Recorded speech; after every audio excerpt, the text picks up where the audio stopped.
अस्सलामुअलैकुम दोस्तों, आज मैं इस AVR को आपको चेक करने का तरीका बताऊंगा। ये GAVR है मेरे पास, 12 एम्पेयर वाला GAVR। इसको किस तरह चेक किया जाता है इस वीडियो के अंदर मैं आपको दिखाऊंगा।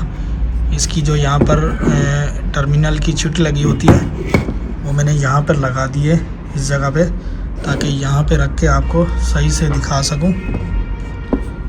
इसके 1 2 3 4 5 6 टर्मिनल है यहाँ पे। तो सबसे पहले टर्मिनल की अगर बात करें, ये N वाला टर्मिनल है। यहाँ पे हमारे इनपुट का न्यूट्रल लगेगा इसको चेक करने के लिए। जो हम 220 के इसको इनपुट देंगे इस कार्ड को चलने के लिए, तो ये जो N वाला टर्मिनल है पहले नंबर का, यहाँ पे हमें न्यूट्रल को कनेक्ट कर लेना है। और ये इसका जो T वाला पॉइंट है जो चौथे नंबर पे ये वाला, इसके ऊपर हम लोगों को अपना फेस कनेक्ट कर लेना है। जैसे मेरे पास ये 2 वायर पड़े हैं इनपुट सप्लाई के, तो मैं इसको 1 बाय 1 करके इसको कनेक्ट करके बताता हूँ। दोस्तों, मैंने दोनों वायर को कनेक्ट कर लिया है। एक वाली जो पहली वायर है जो मेरी N वाली, इसको मैंने यहाँ पे, ये मेरा न्यूट्रल है और ये 220 का जो है फेज़ आ रहा है मेरा जो T पे लगा हुआ है। इसको आप उल्टा सीधा भी लगा दें। अगर ये वाली वायर T पे लगा दे, T वाली N पे लगा दे, तो इसका कोई भी मसला नहीं होता, क्योंकि ये हमारी AC आउटपुट है। AC में उल्टा सीधा आप कहीं भी लगा सकते हो। लेकिन यहाँ पे जो F प्लस और F माइनस वाला टर्मिनल है, इसको आपने उल्टा सीधा नहीं करना, ठीक है। इसको आप टेस्टिंग के दौरान तो बल्ब पे तो उल्टा सीधा लगा सकते हैं, लेकिन जब आप इसको अल्टरनेटर पे इंस्टॉल करेंगे तब इसको आपने अल्टरनेटर की वायर के ऊपर नंबरिंग होती है, उसको आपने F प्लस को F प्लस पे लगाना, F माइनस वाले को F माइनस पे ही लगाना, ठीक है दोस्तों। यहाँ पे मैंने इनपुट सप्लाई दे दी। अब मैं इसको जो है बल्ब की जो वायर है, ये जो बल्ब है हमारा, एक बल्ब जो हम लोगों ने लिया 100 वाट का, इसको चेक करने के लिए। अब जो F प्लस और F माइनस वाला टर्मिनल है, यहाँ पे हम लोग ये बल्ब की दोनों वायर को कनेक्ट करेंगे। जिस तरह ये हमारा सेकंड वाला जो टर्मिनल है, ये जो है F प्लस वाला है और थर्ड वाला F माइनस वाला, ठीक है दोस्तों। यहाँ पे मैं दोनों बल्ब की वायर को कनेक्ट करके फिर आपको चेक कराता हूँ। यहाँ पे दोस्तों जो मैंने बल्ब को कनेक्ट कर दिया इस AVR के साथ, ये R1 और R2 वाला जो अब टर्मिनल बचा है, इसका मैं आपको बता दूँ थोड़ा सा। ये आपस में इस तरह शॉर्ट हुए रहते हैं एक पतरी की मदद से, आपस में कंपनी से इसी तरह दोनों टर्मिनल लूप किए हुए आते हैं। ये किस लिए होते हैं R1 और R2? ये जो हमारा वेरिएबल देख रहे हैं आप वोल्टेज का, एक तो हम लोग यहाँ से इसको कम ज़्यादा इसके वोल्टेज को कम कर सकते हैं। अगर आप यहाँ से नहीं भी करना चाहते, यहाँ पे एक अलग से वेरिएबल होता है जिसको आप ये इसको जंपर को निकाल देंगे, उसकी 2 वायर होंगी, दोनों को एक टर्मिनल पे कनेक्ट करके पैनल के बाहर लगा देते हैं, जहाँ से हम लोग वोल्टेज को कम ज़्यादा कर सकते हैं। अगर आप ये इसी को यूज़ करते हैं तो इसको आपने इसी तरह छोड़ देना, ठीक है दोस्तों। अब मैं इसको आपको चेक करा देता हूँ। मैं इसकी पहले इनपुट सप्लाई ऑन कर लेता हूँ।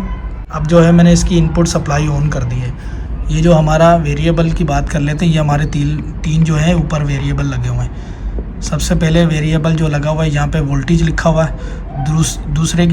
दूसरे नंबर पे जो है यहाँ पे स्टेबिलिटी लिखा हुआ है। तीसरा जो वेरिएबल है इसको कंपनी ने सील कर दिया, ठीक है दोस्तों। यहाँ पे UF लिखा होता है, इसको आपने सील हटा के इसको छेड़ना नहीं होता। अगर आपने छेड़ दिया तो ये आपसे सेट नहीं होता, ठीक है, सेट नहीं होगा। ये कंपनी सेट करके ही भेजती है। इससे हमारा कोई भी काम नहीं, इसको इसी तरह छोड़ देना। हमारा जो काम है इस वोल्टेज वाले से है और यहाँ स्टेबिलिटी वाले को हम लोग यूज़ करते हैं, ठीक है दोस्तों। वॉल्यूम वाला वेरिएबल है, इसको मैं टेस्टर लगाकर और राइट डायरेक्शन में इसको मूव कराता हूँ, ठीक है। ये मैं इसको राइट डायरेक्शन में स्लो मूव कराऊँगा और थोड़ा सा मूव कराने के बाद हमारा जो है बल्ब आहिस्ता आहिस्ता से ग्लो करना शुरू हो जाएगा, ठीक है। अब मैं थोड़ा सा इसको बढ़ाता हूँ और ये हमारा बल्ब जो है ग्लो करना शुरू हो गया। मैं इसको बढ़ाता रहूँगा और जो है ये यहाँ पे आके ये फुल हो गया, ठीक है। ये मैक्सिमम पे चला गया, ठीक है। इससे ज़्यादा आपने ज़ोर लगाना नहीं, ये ख़राब हो जाएगा।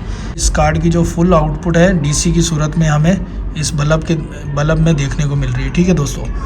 अगर हम लोग इसको मल्टीमीटर से चेक करना चाहें तो ये मेरे पास मल्टीमीटर, इसको मैं DC पे सिलेक्ट कर देता हूँ। ये हमारा DC है और इसको मैं इसकी दोनों वायर है, इसको मैं 1 बाय 1 करके बल्ब के दोनों पॉइंट पे एक को लगा दूंगा।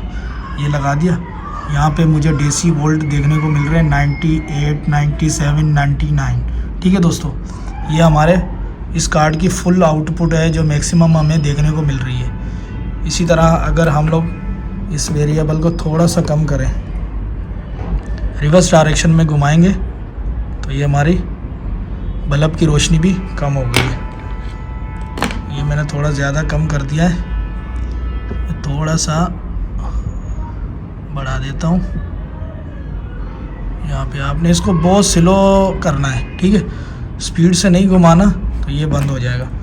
यहाँ पे अगर मैं इसके DC वोल्ट चेक करूँ, इसकी वायर को मैंने लगा लिया और यहाँ में अब थोड़े से वोल्ट कम है। ठीक है, मैं इसको मज़ीद कम कर लेता हूँ।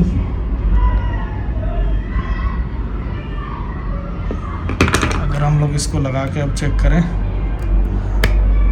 तो ये हमें 55, 56, 57 इस तरह देखने को मिल रहे हैं वोल्टेज। इसी तरह मैं इसको फुल कर दूंगा तो ये हमारा मैक्सिमम वोल्ट चले गए। और इसी तरह मैं इसको रिवर्स डायरेक्शन में मूव कराऊंगा तो ये हमारे कम वोल्टेज हो गए। ठीक है, ये हमारा बल्ब भी बंद हो गया। अब मैं इसको दोबारा से बढ़ाऊंगा तो ये हमारा बल्ब फिर से जलने लगेगा। ठीक है, अगर हमारा AVR इस वॉल्यूम को बढ़ाने से हमारा जो बल्ब है वो ग्लो कर रहा है और इसको घटाने से वॉल्यूम को, जो वोल्टेज वाला वेरिएबल इसको घटाने से कम भी हो रहा, तब तो दोस्तों हमारा AVR बिल्कुल ठीक है। ठीक है, फिर आप इसको ऑल्टरनेटर के ऊपर इंस्टॉल करके उसके बाद ये जो स्टेबिलिटी का जो है वेरिएबल है, इसको हम लोग ऑल्टरनेटर के ऊपर इंस्टॉल करने के बाद अगर हमें वोल्टेज के अंदर कोई भी हैंटिंग देखने को मिलती है, जैसे अप डाउन वोल्टेज बहुत तेज़ी के साथ कर रहे हैं, तब हम लोग इसको भी थोड़ा सा राइट डायरेक्शन में आहिस्ता आहिस्ता से मूव करेंगे और जहाँ हमारे वोल्टेज बिल्कुल स्टेबल हो जाए वहाँ इसको छोड़ देना। ठीक है, और ऑल्टरनेटर के ऊपर लगाते हुए इस जो है वोल्टेज वाले वेरिएबल को आपने बिल्कुल मिनिमम पे सेट कर देना। ठीक है, रिवर्स डायरेक्शन में बिल्कुल वॉल्यूम को ऑफ करके फिर ही इंस्टॉल करना है। आपने इसको मैक्सिमम पे नहीं रखना है। जैसे ही आप इसको मैक्सिमम पे रखते हैं, हमारा जैसे ही जनरेटर स्टार्ट होगा उसके शुरुआत में जो वोल्टेज है बहुत हाई हो सकते हैं, जिसकी वजह से हमारा कार्ड भी ख़राब हो सकता है और जो है हमारी मोटर के अंदर भी फ्लैश या किसी किस्म का भी मसला हो सकता है मोटर के अंदर भी। ठीक है दोस्तों, अभी अज़ानों का टाइम है, फिर इंशाल्लाह वीडियो यहीं पे ख़त्म करते हैं।